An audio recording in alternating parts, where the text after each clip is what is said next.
Good morning, class. Today we begin with the second term syllabus.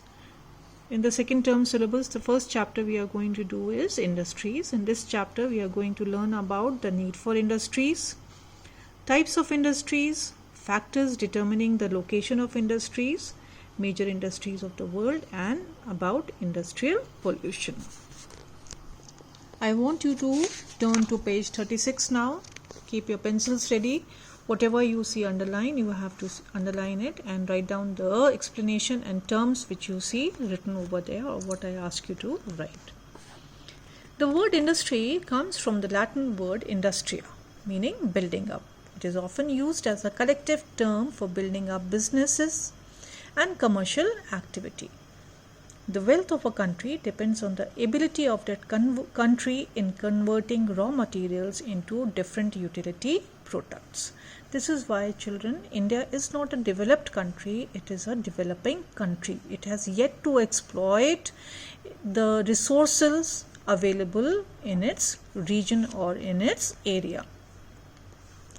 For example, cotton from cotton fields are converted into clothes by the cotton textile industry, raw iron ore is converted into steel by the iron and steel industry, computers process data and information through the information technology industry.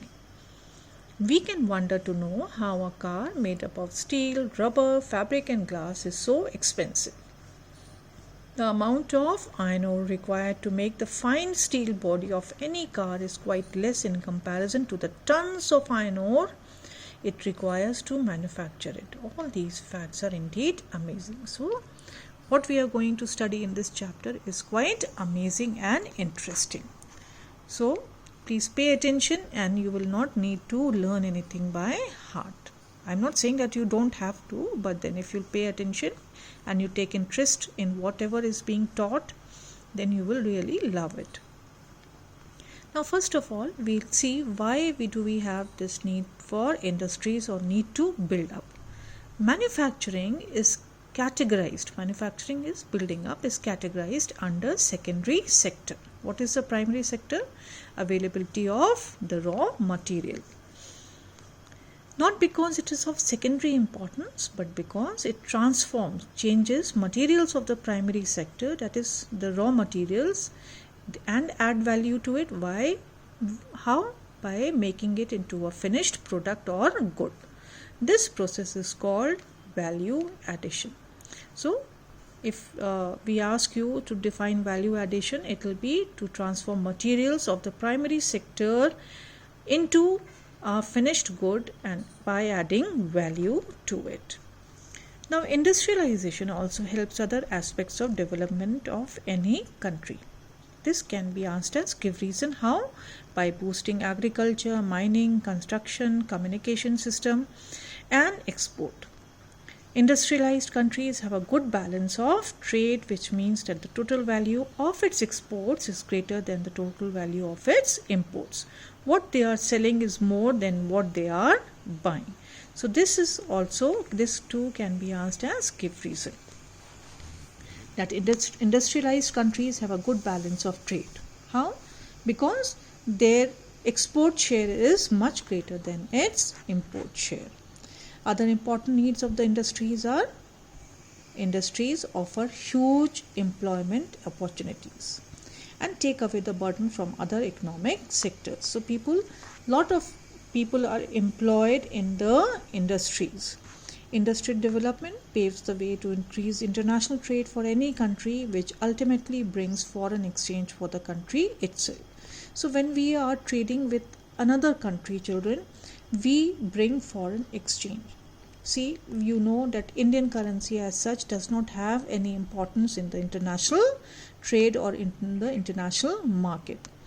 Dollar or the pound is much more important than any other currency of the world. So most of the trading is either done in gold or in dollars or in pounds. This is again a vast topic which we can take up when the school reopens, and provided we have the time for it. Industrialization helps to make any country technologically advanced and up to date. If you're not technologically advanced, then you cannot hope to achieve a lot in a short period of time with at the same time utilizing the resources available in the country. Last but not the least, industrialization enhances, improves the standard of living and takes human civilization towards better comfort. The more our earning power, the more comforts we'll be able to provide to our families.